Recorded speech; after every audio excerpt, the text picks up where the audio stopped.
ಪುತ್ತೂರಿನ ಕಲ್ಲೇಗ ಟೈಗರ್ಸ್ ತಂಡದ ಮುಖ್ಯಸ್ಥ ಅಕ್ಷಯ್ ಕಲ್ಲೇಗ ಕೊಲೆ ಪ್ರಕರಣಕ್ಕೆ ಸಂಬಂಧಿಸಿ 1ನೇ ಮತ್ತು 2ನೇ ಆರೋಪಿಯ ಜಾಮೀನು ಅರ್ಜಿಯನ್ನ ಪುತ್ತೂರಿನ 5ನೇ ಹೆಚ್ಚುವರಿ ಜಿಲ್ಲಾ ಮತ್ತು ಸತ್ರ ನ್ಯಾಯಾಲಯ ತಿರಸ್ಕೃತಗೊಳಿಸಿ ಆದೇಶಿಸಿದೆ। 2023 ನವೆಂಬರ್ 6ರಂದು ನೆಹರು ನಗರದಲ್ಲಿ ರಾತ್ರಿ ವೇಳೆ ಅಕ್ಷಯ್ ಕಲ್ಲೇಗ ಅವರನ್ನ ಕೊಲೆ ಮಾಡಲಾಗಿತ್ತು। ಪ್ರಕರಣದಲ್ಲಿ ಪಡಿಲು ನಿವಾಸಿ ಮನೀಶ್, ಕೃಷ್ಣನಗರದ ಚೇತನ್, ಬನ್ನೂರಿನ ಮಂಜುನಾಥ್ ಯಾನೆ ಹರಿ ಹಾಗೂ ಕೇಶವ ಪಡಿಲ್ ಎಂಬುವರನ್ನ ಪೊಲೀಸರು ಬಂಧಿಸಿದರು।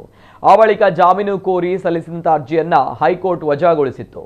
ಕೆಲ ತಿಂಗಳ ಹಿಂದೆ ಕೊಲೆ ಪ್ರಕರಣದ 3ನೇ ಆರೋಪಿ ಮಂಜುನಾಥ್ ಶೆಣೈ ಮತ್ತು 4ನೇ ಆರೋಪಿ ಕೇಶವಗೆ ಪುತ್ತೂರಿನ 5ನೇ ಹೆಚ್ಚುವರಿ ಜಿಲ್ಲಾ ಮತ್ತು ಸತ್ರ ನ್ಯಾಯಾಲಯ ಷರತ್ತುಬದ್ಧ ಜಾಮೀನು ಮಂಜೂರು ಮಾಡಿತ್ತು।